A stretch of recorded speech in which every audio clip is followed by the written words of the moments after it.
One of the best things about being able to grow your own food is no matter what time of year it is, you can always go to your garden or allotment and harvest something delicious.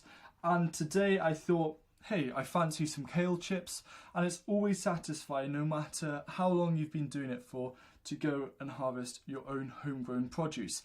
And even if you haven't started growing your own food, you don't need a garden. All you need is a raised bed. So I thought in today's video, I'd outline 7 really simple steps to making your first raised bed a huge success.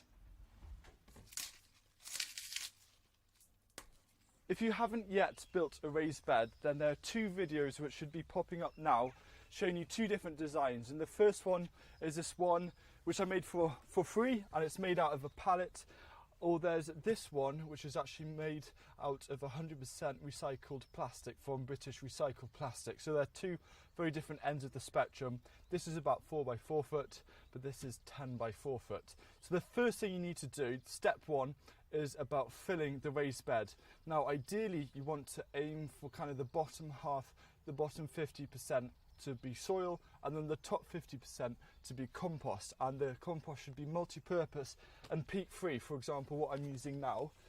But if your budget is low or you're trying to save money, then you can get away with just putting a layer of compost over the top. So if you have a minimum of at least 5 centimeters of compost as a layer over the top, then that's a good target to have.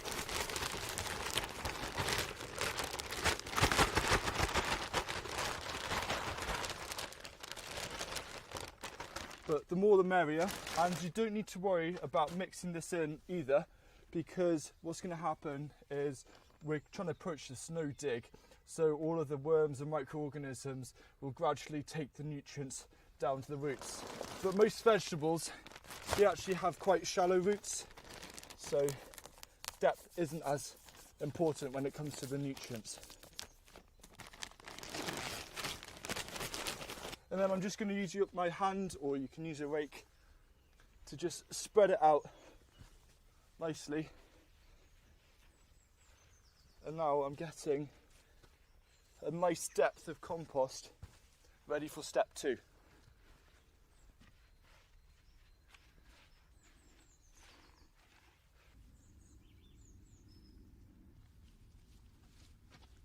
I'm just tapping down gently with the rake just to make it nice and level, ready for sowing seeds straight away.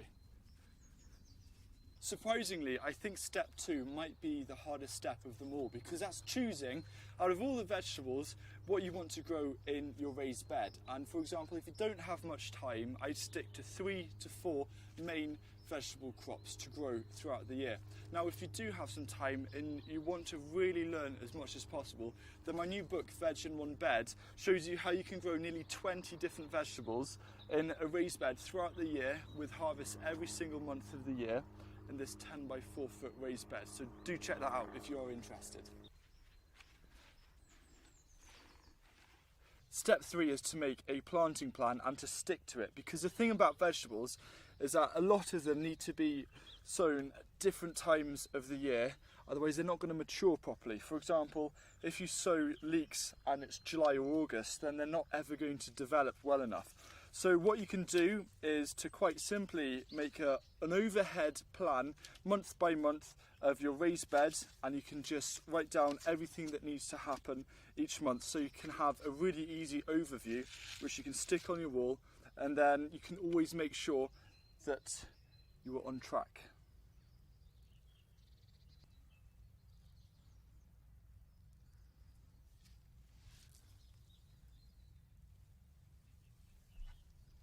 The 4th step is to understand and know when to water. So for example, if you've just sown a load of seeds, it's really important to water them in. Like that. And especially for smaller seeds like lettuce or carrots or radish like I've grown here, you don't actually want these to dry out when they're trying to germinate up until they're about 5 centimetres. And there's a permaculturist called Bill Mollison, and he uses this really clever technique where he gets a board and you'll place it over where you've sown your seeds, and what this does is that it helps retain the evaporation, and every day or so just check and see if there's anything growing underneath. And as soon as you see little seedlings emerge, then take this away and then keep this watered up until they're about 5 centimetres in height. Once seedlings are about 5 centimetres tall, then water these once the top 5 centimetres of soil is dry, or once every other day during dry, warm weather.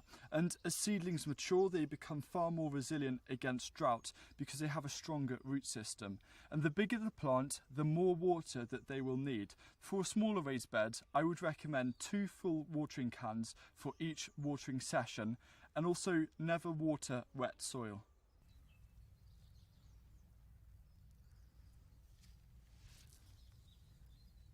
Step 5 is to always keep on top of the weeds, and the easiest way of doing this is whenever you go and tend your plants or water, just keep an eye out for weeds, because they can quite easily, without weeding, get a bit out of hand like this one, and the bigger the weeds, the harder they are to pull out.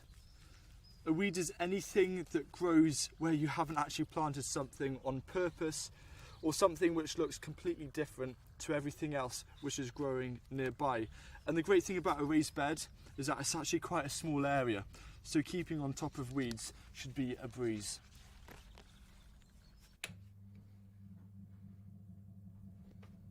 Step 6 is to always keep your eye out as well for pests and diseases, and even if you're really new, you'll soon get to understand and see the signals for this, so anything that just looks out of place.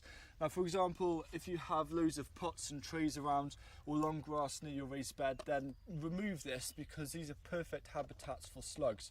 What you can do is either make a slug pub, or you can even go out at night if you've seen some damage and take a torch and a bucket, and on a warm, humid night, it's perfect to go along and pick up any slugs that you find, because that is when they're most active. Another common pest that you get in gardens are birds and things like sparrows. They like to go for your charred leaves, which is really weird, and pigeons really like brassicas. So by putting a stick and a plant pot over the top and doing this in all of the corners, then you're going to protect your plants from those. But just make sure, if you see something, it's so easy to just go on Google and have a search, and it'll come up with loads of different ideas for how to deal with pests and diseases, or you can also find the most common ones in my book as well.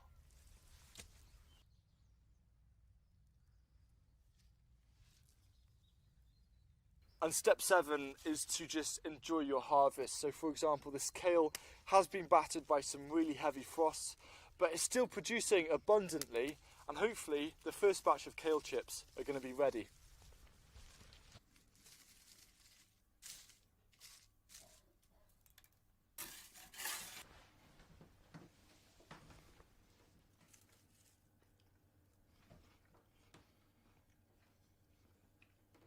It's just always such an amazing feeling to eat your own homegrown veg.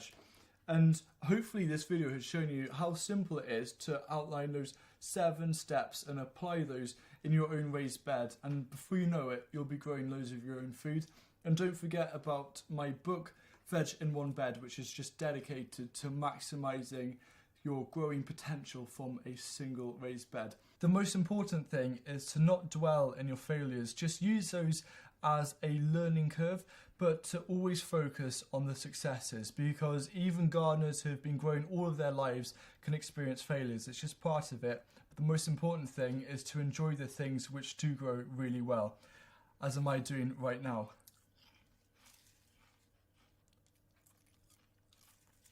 Make sure you get the book, because the book is a stepping stone between growing a few things in some containers and pots to having a fully sized allotment or back garden. It gives you all the skills that you need to make that transition onto larger scale growing. And finally, if you're free at 3 p.m. UK time this Sunday the 10th of March, then join me for my first ever live stream on this channel, and we can do a load of Q&As, and hopefully it'll be good fun. So hopefully I'll see you there. So good. I suppose I should share these.